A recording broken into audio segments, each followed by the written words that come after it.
Just thought, సరదాగా మాట్లాడుకున్నాం. ఈ భూమి మీద ఎన్నో కోట్ల జీవాలు బతుకుతున్నాయి ఈజీగా, సరదాగా, రూపాయి ఖర్చు లేకుండా. కానీ ఇదే ప్లానెట్ లో అనుక్షణం డబ్బు కడుతూ పే చేస్తూ బతుకుతున్న ఒకే ఒక జీవి మనిషి. ప్లానెట్ మనకి దేవుడిచ్చింది, దానికి మనం డబ్బు ఎందుకు పే చేయాలి? ఒక పక్షి తన ఇష్టం వచ్చిన చోట గూడు కట్టుకుంటుంది, ఒక చెట్టు తన ఇష్టం వచ్చిన చోట ములుస్తుంది, ఒక తిమింగలం తలుచుకుంటే వరల్డ్ రేస్ వస్తుంది. అడవి దాటానికి సింహానికి పాస్పోర్ట్ అక్కర్లేదు.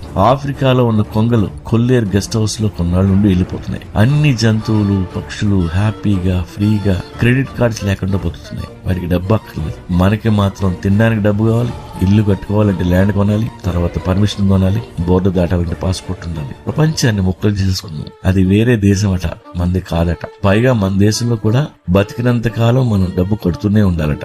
ఆఖరికి మన సమాధికి కూడా మనమే పే చేయాలట. దారుణం కదా. ఈ పేమెంట్ సిస్టమ్ వలన ప్లానెట్ అర్థమే మారిపోయింది. ఇది హోమ్ కాదు, లాడ్జ్. మిగతా జీవులన్నిటికీ మాత్రమే ఇది హోమ్, మనకి మాత్రం కాదు. ప్రతిరోజు రెంట్ కోసం మనం ఇక్కడ బతకాల్సిన అందమైన క్షణాలు అమ్ముకుంటున్నాం. ఎందుకు పనిచేస్తున్నామో ఎవరికి తెలియదు. ఒక మూమెంట్ ని ఎంజాయ్ చేసే టైం లేదు, ప్రపంచం తిరిగే టైం లేదు, ఒక రాత్రంతా వెన్నెలు చూస్తూ కూర్చునే టైం లేదు. ఉరుకులు పరుగులతో డబ్బు కోసం పరిగెడుతుంది. ఆ పరుగు ఎప్పటి వరకు? చచ్చేంత వరకు. దేవుడు మనకి అన్ని ఫ్రీగా ఇచ్చాడు. ఇక్కడ ఉన్న ప్రతి పర్వతం, ప్రతి సముద్రం, ప్రతి అడవి మందే. ఆ ఇసుక తిన్నెలు నీవే, హిమాలయాలు నీవే. కానీ మనం ఏది ఎంజాయ్ చేయడం. We are missing the whole experience. మనిషి మైగ్రేషన్ లో బతికే రోజులే మంచివి. అగ్రికల్చర్ నేర్చుకుని స్థిరపడ్డాడు చూసారా, అక్కడ నేను దారి తప్పాడు.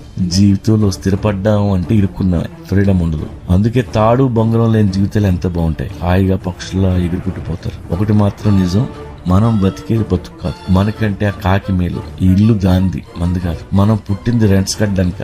మళ్లీ జన్మ ఉంటే మనిషిగా ఇంకొకసారి పుట్టించొద్దని దేవుని మొక్కుకుందాం. We need a home, not a LADS.